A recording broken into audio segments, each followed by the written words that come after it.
Capítulo 957. Olhando para a carta do julgamento em mãos, Xiu ficou surpresa. Isso atende muito às minhas expectativas.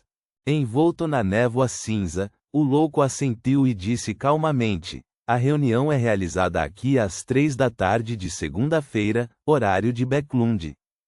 Esteja preparada. Durante o encontro é possível trocar informações, ingredientes, fórmulas e conhecimentos. Você também pode pagar um certo preço para delegar missões aos outros membros. Xiu lembrou por um momento antes de assentir em esclarecimento. Sim, senhor louco.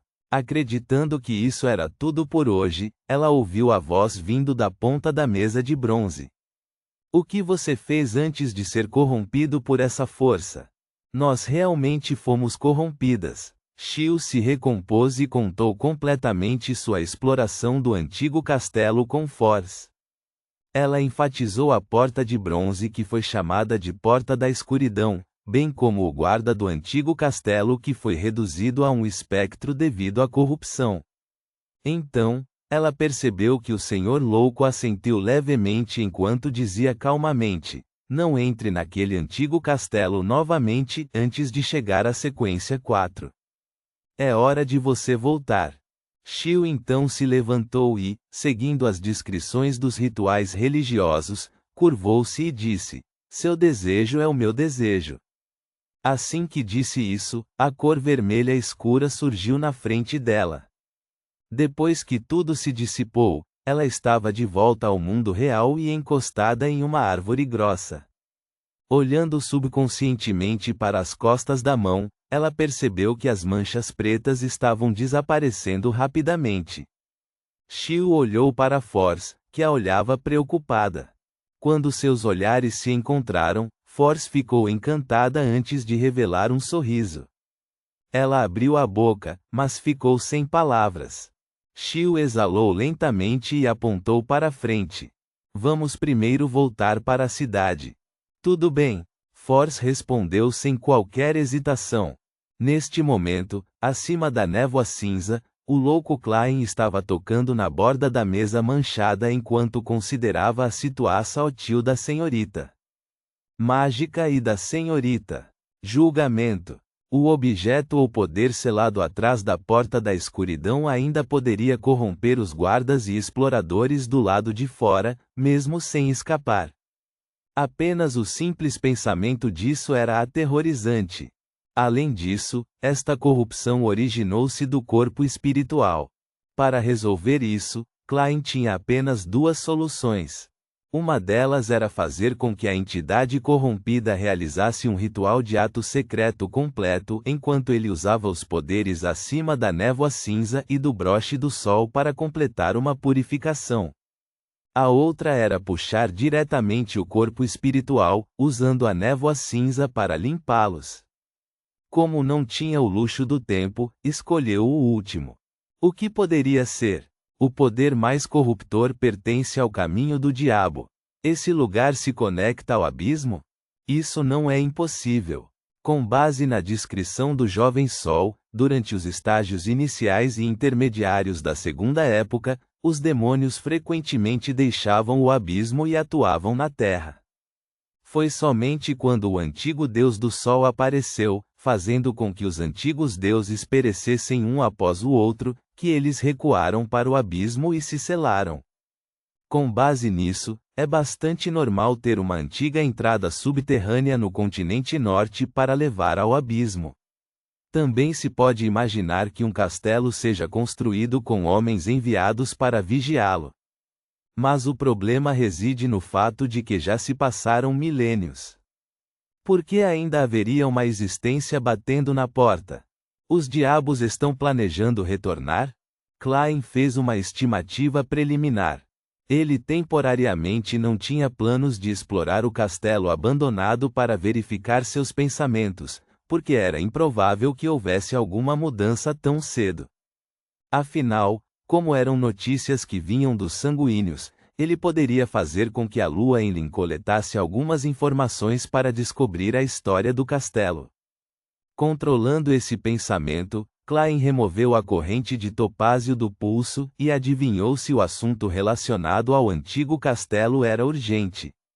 Ele recebeu uma resposta negativa. Ele imediatamente retornou ao mundo real e esperou que o governante local, General Maisanches, enviasse o pagamento inicial.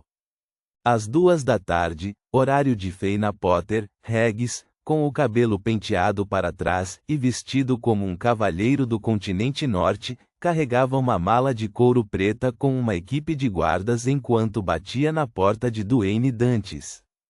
Por favor, entre, uma voz calorosa e elegante soou de dentro. Primeiro em loenese com sotaque de Backlund antes de ser alterada para o idioma local do tanês. Regis girou a maçaneta e entrou. Ele viu Duane Dantes com suas costeletas brancas e profundos olhos azuis se levantar de sua cadeira reclinável enquanto pressionava as pontas de seu colete preto. Boa tarde, meu amigo. Este cavalheiro de Loen, de boa aparência e porte, deu 2 passos à frente e estendeu a palma da mão direita. Desta vez, ele passou a usar loenese. Regis respondeu usando o sotaque de um nobre de Loen. É uma honra ser seu amigo. Depois de apertar a mão de Duane Dantes, ele examinou a área e riu. Este é seu servo? Ele apontou para um jovem mestiço parado atrás do traficante de armas. Nas entrelinhas, ele perguntava se era confiável.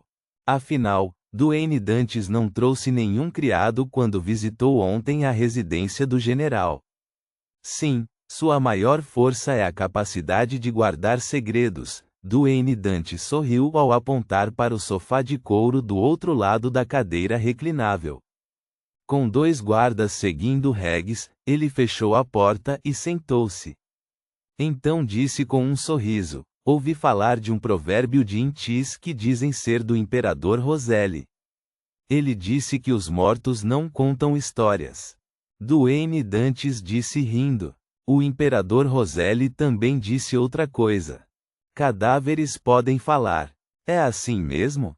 Esta é a primeira vez que ouço isso. Regis gostou de conversar com um cavalheiro do continente norte, então eles continuaram a conversa por um tempo antes de ele levantar a mala de couro ao lado dele e abri-la. Naquele instante, parecia haver brilhos dourados transbordantes. Sob a iluminação da luz solar externa, toda a sala parecia iluminar-se significativamente. Regis então olhou para Duane Dantes e disse: 5.000 libras de ouro de Loen, bem como 5.000 moedas de ouro e barras de ouro. Este é o pagamento inicial. Levarei as 30.000 libras restantes em dinheiro e ouro o tempo todo e as entregarei quando o negócio de armas for concluído. Duane Dantes examinou as pilhas de dinheiro, as moedas de ouro e as barras de ouro na mala de couro antes de desviar o olhar e dizer com um sorriso: quando partimos? Regis fechou a mala de couro e entregou-a ao criado de Duane Dantes, e disse simplesmente: amanhã de manhã. Ele pausou por 2 segundos antes de dizer: Senhor Dantes, o general tem um convidado que gostaria de conhecê-lo. A expressão de Duane Dantes não mudou quando ele ficou em silêncio por alguns segundos. Quando? Agora, disse Regis, sem ousar mostrar nenhum sinal de ser superficial, ele está lá embaixo.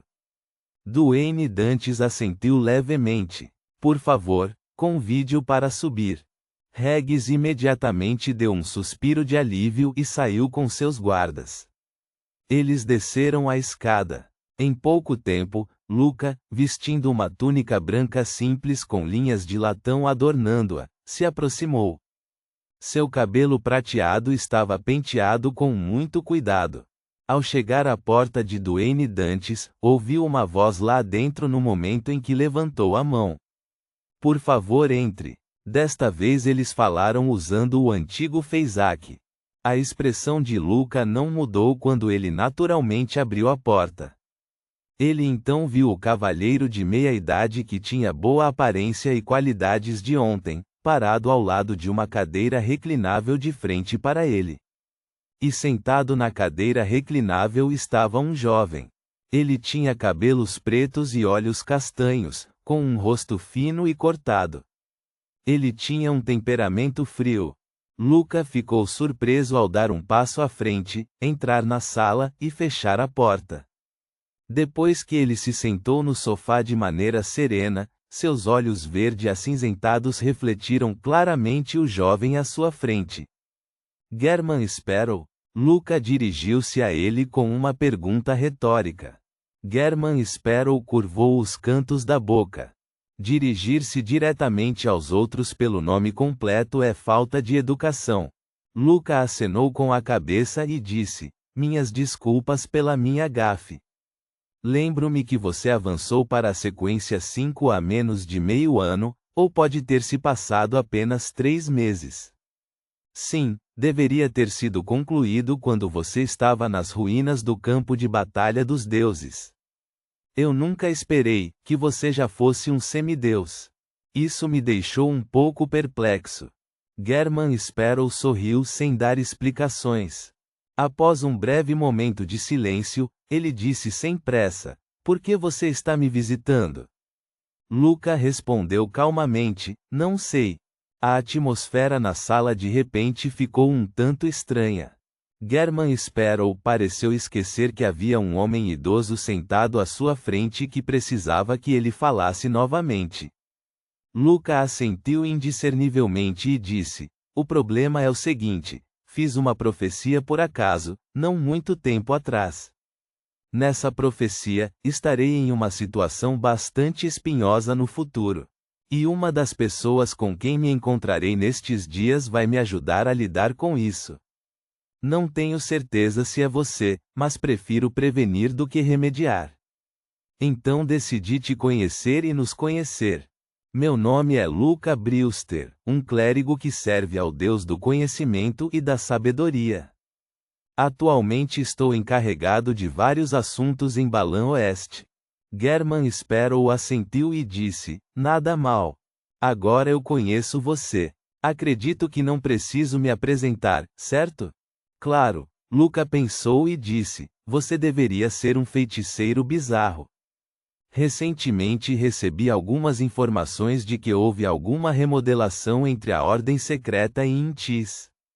Ele não viu German Sparrow revelar qualquer expressão de choque. Este poderoso aventureiro, famoso nos 5 mares, disse após um momento de silêncio: Zaratu retornou. A expressão nos olhos de Luca mudou imediatamente antes de voltar ao normal. Então, ele se levantou e assentiu. Desde que nos conhecemos, é hora de nos despedirmos. Depois de dizer isso, ele foi até a porta, girou a maçaneta e saiu do quarto. Sentado na cadeira reclinável, German Sparrow observou sua figura ser escondida centímetro por centímetro pela porta de madeira até desaparecer completamente. Então, ele riu. Que charlatão! Sim, Duane Dantes, que estava ao lado da cadeira reclinável, encontrou um lugar e sentou-se. Então, pegou uma xícara de chá e tomou um gole. Com costeletas brancas e profundos olhos azuis, ele e o magro e afiado German Sparrow trocaram olhares e sorriram em uníssono. Reticências. Na tarde de segunda-feira, Duane Dantes tirou seu relógio de bolso dourado, abriu e disse a Regis à sua frente: estamos quase chegando ao nosso destino. Acredito que você e seus homens precisam descansar um pouco. Uma excelente sugestão, Regis concordou bastante. Duane Dantes apontou para a rua à frente. Há um hotel à frente. Vamos descansar lá por meio-dia antes de partirmos novamente amanhã. Regis não se opôs quando se virou para a frente e instruiu o motorista da carruagem. Depois de se registrar no hotel, Duane Dantes recusou o convite de Regis para o chá da tarde, usando um cochilo à tarde como desculpa.